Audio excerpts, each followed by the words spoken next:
Yo, what is good, yo? It's your boy Tom back here with another video. And in this video today, we are going to be talking about new triple threat offline reward, Gerald Wilkins, kind of what to expect as far as the odds, how many days you have to grind triple threat offline, and what would make Gerald Wilkins worth grinding if it's for you guys. But we're also just going to be talking about if he's worth grinding or not, depending whether you're current gen, next gen, depending what your team currently looks like. Really depending on how much you like playing triple threat offline in general. Now, before we do any of that, if you are new to my channel and have not yet, please consider smashing that subscribe button as we are on the road to 70,000 subscribers. So Gerald Wilkins here is going to get added into the triple threat offline rewards. Now, I'm guessing Larry Keenan's going to stay, and there's going to be kind of those two dark matter cards available, but we could see Larry gone as well. Now, here's Gerald Wilkins, a guy that the majority of the 2K community has not heard about prior to today, me being one of those people. 6'6", 7'2" wingspan, hot spots from everywhere. Now, the big thing for Gerald Wilkins is, yes, I know he's only 6'6", but that 7'2" wingspan means a ton to cars. Like, wingspans, I feel like, in player builds often get overlooked by the community, but I don't think you can overlook this one. A 7'2" wingspan on a 6'6" player is just absolutely ridiculous. Has those 49 Hall of Fame badges with 12 on gold, so 61 total badges, 49 Hall of Famers is just kind of ridiculous.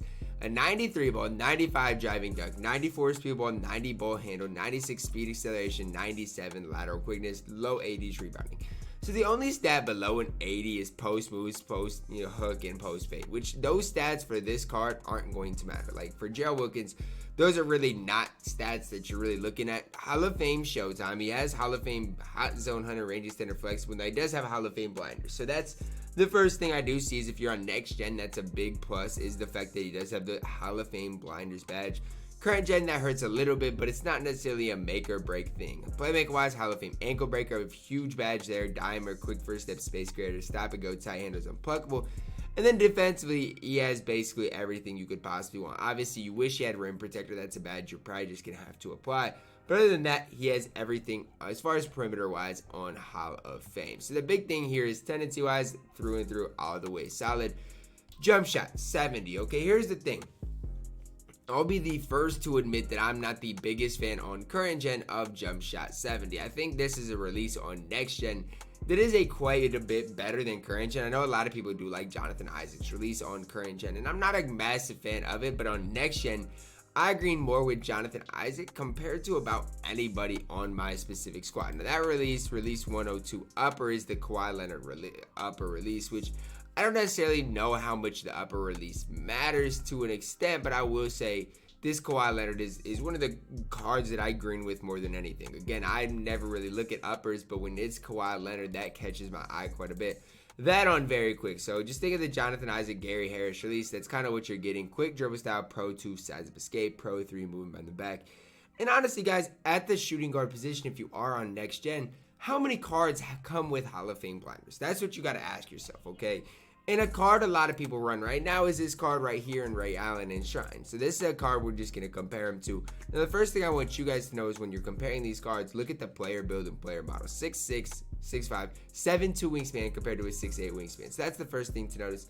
Stat-wise, I mean, offensively, Ray Allen's going to be a bit better, but defensively, Gerald Wilkins is a little bit better. Badge-wise, again, same probably thing here. We're going to see Ray Allen come with basically everything that Gerald Wilkins has. Gerald's just going to give you a little more on the defensive end. So when it comes down to it, between these two guys, it's honestly probably going to be a preference thing. Obviously, we know Ray Allen has the Ray Allen base, whereas Gerald Wilkins does have the jump shot 70, which I won't sit here and say it's a bad release, but I won't sit here and say it's, the best release in the game. That's something I can't sit here and tell you if I personally don't believe that. So on next gen, I'm pretty high on Gerald Wilkins all the way around, especially because of the Hall of Fame blinders, because at the shooting guard position, I guess you got Tracy McGrady.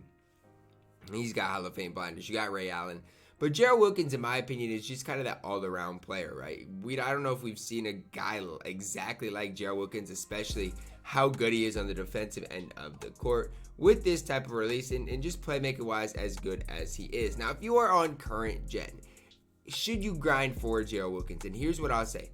On current gen, I don't even think you can argue that Gerald Wilkins is a top 5 shooting guard in the game. Like, I just don't even think you can sit here and argue that. The fact that he does come with Hall of Fame study doesn't necessarily break the card, but his release isn't even like the top release in the game on current gen. It's just an okay release, a mediocre release. Honestly, for the shooting guard position, probably a below average release if you are on current gen. So as far as Gerald Wilkins is concerned on current gen, if you just play strictly on current gen and they talked about a triple threat offline update coming, you're kind of being let down a little bit with Gerald Wilkins all the way around if you are on current gen. Now, if you're on next gen and we got this card, that's where I think you can kind of make the debate that, you know, Gerald Wilkins is okay. He can be serviceable, especially with the Hall of Fame blinders.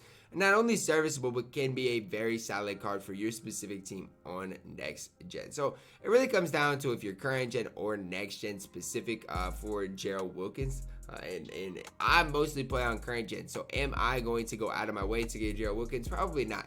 Now, if I was on next gen, he'd be a guy I'd probably grind for. Because if you compare Gerald Wilkins to the other cards you have to grind for, I mean, he's the best. In my opinion, he's better for his specific value than Bailey Howell if you are on next gen. He's better than a guy like Larry Johnson if you are on next gen or current gen, probably. And then you look at Elgin Baylor. Now I'm a high on Elgin Baylor all the way around, but if you are on next gen, Gerald Wilkins is probably better than Elgin Baylor too. So next gen wise, I do think he's 100% worth grinding for. So then, like, let's just do this. I want to kind of do this for you guys to show you guys what I'm talking about here. So if we're talking about the shooting guard position specifically on next gen, who is going to be better than Kobe Bryant, or who's going to be better than the guy himself, right? Who is going to be better than him? And like I said, Ray Allen's probably comparable. It's just hard. It depends how much you really value the Hall of Fame steady, or Hall of Fame blinders, I should say, on next gen. Because most of the guys that we're going to talk about don't have it. Like Paul George doesn't have it. Dr. J doesn't have it. But if you're looking here, I mean, how many of these guys are you honestly going to sit here and take over this card? For example, a lot of people run Pistol Peter, Ray Allen, and I firmly believe Gerald Wilkins is better than both of those guys. As long as his release is what I think it's going to be, I think on next gen he's going to be better than those guys.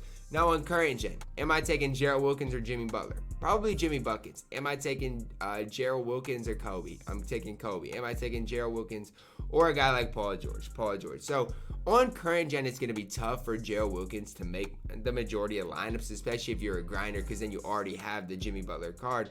And even for budget players, I mean, there's so many good shooting guards out there that aren't super expensive. Even a guy like DeRozan, I think you can make the case strictly because of that release that he could already be better than a guy like Gerald Wilkins. So that's why I think it's tough if you are on current gen to even try to make the case to grind for him. But I mean, at the end of the day, he is a free card. So if you like using free cards, if you like getting them, and if you just like grinding the trip with their offline reward, if it's good, then I think he's worth it. Like, he's a lot more worth it for this specific time than Larry Keenan ever was. Like, that's just the way it is. Larry was never really, I never even thought about grinding for Larry, whereas Gerald Wilkins, I mean, you have to at least consider it for your specific squad if you are on next gen, because I mean, I guess you guys can wait and like see what his release is like and all that, but if his release is good, there's no real downfalls to the card on next gen. There's really not. You can look at the card, he can dunk the ball. Defensively, like I said, one of the best defensive players we have in the game, has every shooting badge you could want on next gen. Other way around, next gen wise, I think you're gonna really like this card. So ultimately, guys, final breakdown, next gen, I think he's worth grinding for. Current gen, I wouldn't even try. That's my final breakdown, guys. I hope you guys did enjoy the video. Drop a like on the video, subscribe if you are new, and as always, man, I love you guys and have a blessed day.